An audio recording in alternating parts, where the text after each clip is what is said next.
Hey folks, thanks for joining us and welcome back to Retirement Roadmap with MasterPlan Retirement Consultants. My name is Evan. With me as always, retirement planner extraordinaire, Mark Fricks. Well, I got a new title. That's it. How are you, Mark? I'm not sure I can say that. I'm good. It's on his business card. Thank you for that. Appreciate that. Well, folks, tax season is here, and we've certainly felt the scramble searching for those elusive 1099s and trying to uncover any exemptions that can be found. This time of year, folks find themselves looking backwards to report taxable events and earnings to the IRS. That's become the standard mindset around taxes, always reporting tax history. But rather than looking behind, consider this: looking ahead. Rather than reporting your taxes, plan your taxes. Today we'll be discussing the difference between reporting your taxes and actually planning for them, and how crucial it is to strategize and have a plan in place for your taxes next year, 5 years from now, even 30 years from now, to fortify your holistic retirement plan. So Mark, what do I mean by looking backwards versus looking forwards? Well, we're a society where we love instant gratification. Okay, and so, and because most retirement accounts going back into the late 70s, early 80s have always been IRA, 401k type of accounts. And so, you know, it's a pre-tax situation. And we've gotten very used to saying, hey, you know, put more money into this, I pay less taxes because it's less shows up on my income, right? And so I've had CPAs tell my clients sometimes, and our clients, that, you know, Bob, if you'll put another $5,000 in an IRA, I can save you $1,500. And I'm like, you're not saving them that. You know, that's kind of the way the IRS code works.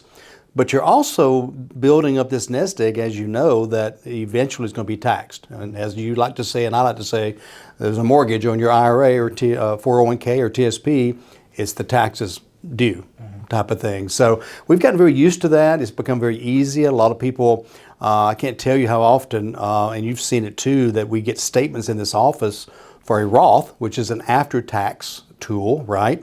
And there'll be $2,000, $3,000 in it. So they were probably listening to a radio show. They said, you should be using a Roth, and it's not automatic like a 401k is. So they put it in for a year or two or three, and then they kind of quit doing it. So it's just a mentality, first of all, the way the system is run up until a couple of years ago. Now that we have Roths in the 401ks, by the way, I bet you may not have known that, by the way. So the way the system runs, but also because of the way we've been trained, hey, let's enjoy the tax savings this year. We're about taxes later on the big nest egg that you've accumulated. Yeah, and I think it's helpful to point out the difference between a tax preparer and a tax planner. So a preparer is there to dot the I's, cross the T's, fill in the blank on those reports. The tax planner, however, is there to show you how much you can save and protect you from the IRS, essentially. Yes, creating a strategy where you can begin, because most people, again, 90% of their retirement accounts are in pre-tax accounts. How do you get it out of there? Well, it takes a strategy. There's several different things you can do. We are experts at that, okay? We do it every day. So how can we get more of that money into those tax-free accounts? You know, the way you need to think about it, we need to think about it from a gross versus net standpoint. So if you go down to Starbucks and you buy a $5 cup of coffee, you're really paying $6.50 for it because you're buying it with after-tax dollars. If taxes go up, you're paying $7.50 for it. And I like to know what's in my pocket versus, you know, what is coming out gross. And so we have to start changing that mentality, and we try to teach our clients that. So in the meantime, we do spend a lot of time creating strategies of getting more of that money into these after-tax type of accounts. And everybody's different. Everybody wants to be more aggressive. Some people want to be more conservative, but it is an important part of it. Yeah, and I like that, you know, you've said this before, a lot of times people feel like they are at the mercy of the IRS. Can you gain tax freedom? Well, get more money out of the hands of the IRS. Can you legally gain tax freedom? So are we talking evasion or reduction here? Efficiency, tax efficiency. Yes. Yeah, you can. You can. One of the books we give some of our clients actually talks about how to create more of a tax-free income in retirement. The earlier you start, of course, the easier and better it is. But again, most of the people we talk to are 45 and up, a lot of them 55 and up, and they've already created this monster, this big ball of before tax money. And so, you know, what I just got off the phone with a client a few minutes ago, a brand new client, and was talking to them about how the fact that, you know, you've built this big ball of money. We talked about some of the ways of getting it out of there, but you're going to pay the price because you've built so much there. To get it out, you got to pay taxes on it. There's no way around it. As you know, we were having dinner with a client last week, and they'd come across a video that was trying to sell a newsletter or something, and the way the verbiage was coming across was like, I have a secret way of getting money out of an IRA without paying taxes. We watched about 5 minutes of it and figured out, not really. No, what he was saying was you need a strategy, right? And that's exactly what we've been talking about. And I love that concept too, as far as your income in retirement, be it from a 401k, a giant 401k or IRA or other tax-deferred vehicle. You do have a looming tax-deferred monster. And even on 401k statements, now correct me if I'm wrong, you know, there might be a little snippet or window somewhere on the side that says, did you know that you know, this would produce X amount per month in retirement or whatnot. And even that number is not accounting for the net. And so anything you take out from a qualified plan is going to be taxed at your current rate. Yeah, actually, I think it was Secure Act 1. It may have been before that, but one recent law that came into being actually is requiring 401k plans and TSP plans and things like that to tell you what this will produce. That's why you're seeing more and more of it. So if you've got $500,000 in a 401k, somewhere in that statement, at least on the end of year statement, it's going to say this could produce an approximate amount of $5,000 a month for life, maybe, perhaps, if it grows right, whatever. But like you said, that's not really $5,000 a month. That's really $5,000 minus whatever your tax bracket is. Well, if you know what your tax bracket is going to be in 5 years, I'd love to know, or 10 years, or 20 years. I think it will be higher. I'm almost sure it will be higher. But yeah, that's the problem. We don't. Yeah, we don't know. I had that conversation a couple years ago. One of our clients, CPA, we were working together to work on some returns or something. I can't remember exactly what, but he got a little attitude with me. He said, why the heck did you guys convert so-and-so and do all this? You know, they're going to pay this in taxes. They're going to have lower taxes in retirement. Why would you possibly, and I actually did say to him, well, are they going to have lower taxes in retirement? I didn't even bring up the fact that a lot of people don't like to bring in less income once they retire. They want to maintain a lifestyle. But exactly as you said, we don't know what taxes are going to do, but we could make a pretty close guess, I think, these days, considering the state of the world, the level of taxation now, and where our brackets are now. They're not going to go any lower. Yeah, it would be, I don't care if you've got, you know, a certain party in power in Congress and everything else, they almost can't afford to go lower. I mean, we got Social Security going broke. It's got to be fixed. A big part of that fix is going to be higher taxes, right? Medicare is going broke. Where does that money come from? It's called taxation. 32, 33 trillion in debt. That can't keep growing. Just making the interest payments on that is taking up a large amount of our budget. And so there's got to be some fixes. And I know they talk about, oh, we're going to tax the rich. Well, when you dig down in the numbers, the rich are people making $80,000 and more a year. Okay, congratulations. You may not have known you were rich at $80,000 a year, but apparently you are. And so don't think they're kicking up to the rich. The rich have ways of getting around all this. Okay, so it is going to happen. And so if rates go up, as rates go up, and you're on a fixed income, and you don't have any tax-free money coming out, it's going to cut into your lifestyle drastically. But I want to go back to the point about we're going to be in a lower tax bracket. I was taught that in the 80s and 90s when I first got into the. But it's still preached by some folks, and so according to statistics, most people are living on 80 to 90% of what they lived on when they were working. Okay. Most people want to live on 100%, but even 80 or 90% is pretty darn close to what you were making. Plus, you probably lost some deductions and things of that nature, and you've got inflation kicking in. So all of that, and the fact, like you just said, taxes we know are going to go up in the future. Yeah, they're going to be same or higher bracket. And then, as I think you're going to bring this up later, I'm going to go ahead and bring it up.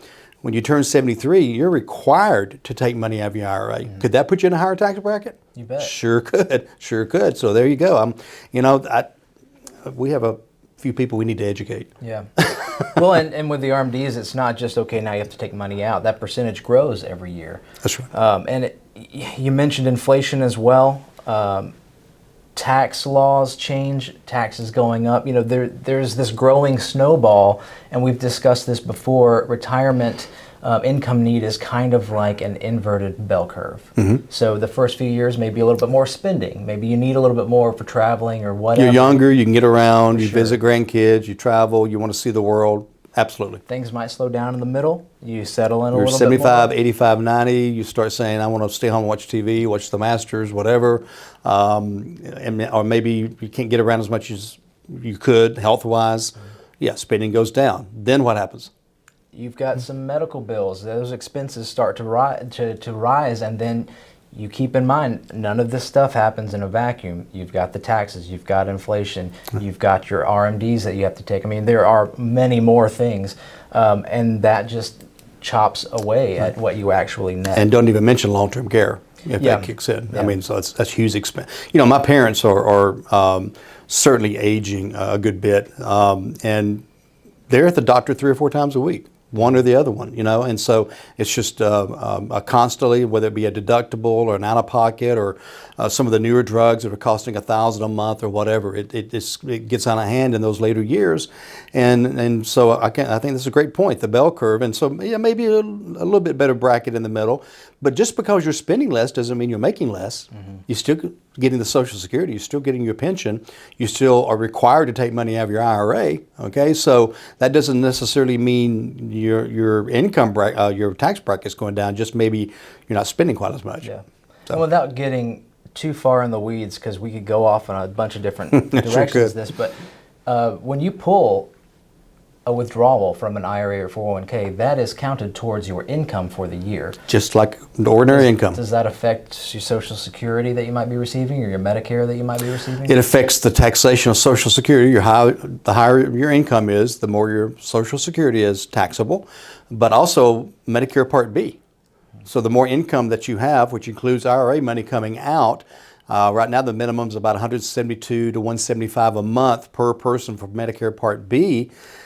You make it a little bit more money, it can go to $250, it can go to $350, it can go as high as $560 a month per person if you have higher income, whether it be because of IRA money or whatever. So there's so many, like you said, we could really crawl down into the weeds and branch off and have 12 shows on this if we wanted to. But it's just all so interreactive that that's why it takes a plan. You really have to have all these things into consideration. Yeah. So, folks, while we're all scared to death, let's take a moment to refer you to our website, MasterPlanRetire.com. There you can schedule your complimentary consultation with Mark. You can actually go directly to his calendar, find a time that works best for you, and that's an opportunity to have a complimentary consultation where you can have a conversation with Mark and discuss your retirement hopes and dreams, and we'll even analyze your retirement for you. And again, this is all complimentary. We'll run a series of reports for you to give yourself a good 10,000-foot view of your own projected retirement. That's MasterPlanRetire.com, or call us at the office 770-980-9262. Okay. By the way, can we put that phone number into a jingle so people can remember better? I can just sing it from now on. Okay. It'll extend my warm-up, though, pre-recording. So what do we do? So we've got this big asset or assets that might be tax-deferred. Odds are most people do have a tax-deferred savings vehicle for retirement, whether it's an IRA, 401k, 403b, whatever. What do we do? We need the income in retirement. Yeah, and so it comes down to really having a tax plan, and every one of them is different. You got to take into account, again, levels of whether they're taking RMDs or not, how much of their IRA are they living on, because Social Security is a little bit less taxable than IRA money, so maybe we delay Social Security and use our IRA money first while taxes are still lower. And why are they lower right now, Mark? The one big reason is the fact that the Tax Cuts Act of 2017, the only way they could get it through Congress was to say, okay, we'll put an end zone on it. So what they did is they created something called a sunset clause. And so that law reverts back to the old law January 1st of 2026. Based on studies, if they look at the old brackets versus the current brackets, the average American will pay 22% more in taxes, okay? So if you're paying $100,000 now, that's a lot of money. You'd be paying $122,000 at that point, or whatever the math may be. Which would be a couple of points. Each bracket's going bracket. up 2 to 4%. Yeah, and so if you look at the old brackets versus the new, if you were in the 20% bracket now, it may be the 24% bracket or whatever it may be. And so that's definitely coming unless Congress changes it. I don't see any way Congress in the next 22 months is going to change that. I really don't. There's just not enough bipartisanship. Everybody wants their own thing. They're not going to bend. They're not going to break on any of this kind of stuff. And then who knows, depending on who gets into the White House, what may happen from that standpoint. And so I don't see that changing. So you can count on that. So Evan, as you know, we're doing a lot of converting over the next 20 months while taxes are lower. After that, we just have to see where folks are and where the tax brackets are. Maybe we can convert less. Maybe we use what we call a tax arbitrage, which is, some years you have a little bit lower taxes. Maybe you made less money, capital gains. Maybe you didn't sell that rental house, maybe whatever. And so, or maybe you didn't have to put on that roof and take a bunch of money out of your IRA. So maybe we convert more that year. Next year, maybe you're in a higher bracket because of, again, whatever might have happened. So we don't just set it on autopilot, as you know. We meet every year with our clients to determine what's this year's plan as far as doing conversions, getting money out of those IRAs, things of that nature. Right now, if a client comes to me and says, we want to go to Europe, it's $15,000, we're taking that out of an IRA. Not out of a non-qualified account, because I want to get that money out of there into something else, whether it be into a trip or into another account. Yeah, and I think timing your withdrawals from the right places, the tax bracket arbitrage is also such a powerful tool for planning, which is why diversity in taxable or tax-free or tax-deferred accounts is still important. There is power in tax-deferred. You do get tax-deferred growth. That is a good thing. But just as you said, if you have more options, depending on the time that you need it, the better. Yeah, and there are a couple of books out there where these guys have written, and girls have written about how to get a zero tax bracket in retirement. And you can in most cases, but you're going to pay a lot of money in taxes over the next few years getting that conversion done. We're more about the fact of being balanced. I want, if it's a perfect world, I'd want about 40% in a Roth, 40% in IRA tax deferred, and then the other 20% into like taxable, like money markets and growth funds that do create some taxes as they grow, but not killer, more capital gains and interest and dividends. But I do now if I could get 60% in the Roth, I'd be happier.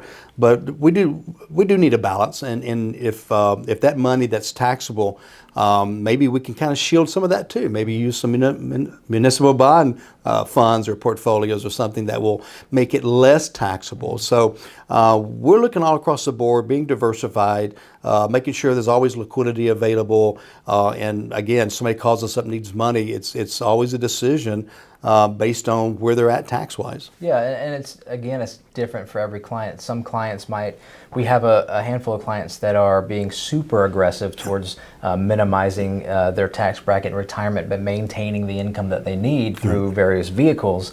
But it really depends how much you're willing to sacrifice earlier on. Now to benefit you in the future. Yeah, it's really hard. I mean, even the clients that are being really aggressive, they kind of, the next year they do their taxes, they're like, wow, that's a lot in taxes. And I didn't talk them into doing it all. I mean, these are people that are like, I want to be aggressive, I want to be tax-free. But it hurts. Yeah. It hurts now, but it will never hurt again. Yeah, and what we're referring to as far as what hurts is, specifically if you're converting, you are taxed on that conversion, and that is also a conversion at today's rate. At today's rate, and that conversion also counts towards your income. So there's a balancing act there. Yeah. You definitely need to give it some attention. And that's why it's nice to do conversions before age 65, so it won't affect your Medicare Part B. But if you're still working at age 62 or 63, you have other income. The perfect scenario is between the ages of 60 and 65 is to do conversions for people that aren't working, that have already retired. That's why federal workers are very easy to do conversions, because they're able to retire usually between the ages of 56 and 60. Mm-hmm. And so we've got time, 5 years, where they don't have income coming in from work, and they're not having to worry about Medicare Part B premiums, so we can be a little more aggressive. Again, everyone's different, every type of situation, every retirement's different. I wish I could have retirement roadmap plan A, B, and C, and say B would be good for you. It would take a whole lot less work, but it would not work. Yeah. And, we had an interesting conversation with someone who attended, we just recently got back from teaching federal benefits classes in Augusta, Georgia. And one thing that you say in every class is it's what you don't know that is going to get you in trouble. And there's so much to know. People don't realize that Social Security is taxable. And the guy that I'm referring to, he said, wait, didn't I already pay tax on that when I was paying into Social Security? You did. That doesn't seem fair. Why is that? What I tell him, ask your congressman. Yeah, absolutely. Ask somebody that could do something about it, or vote those people out or whatever. It's the same thing with what we call the death tax, right? So you've worked all these years, you've paid taxes on the income, you've paid taxes on everything you've done, and then you die, and if your estate's big enough, you owe more taxes.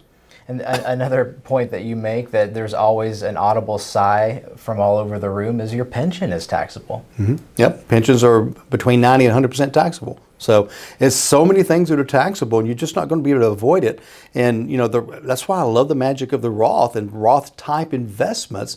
Is you don't get a break going in, but you never pay taxes again on the growth, the money coming out, and there's no required minimum distributions on Roths while you're living. So you're not forced to take money out of that tax-deferred account. They're powerful.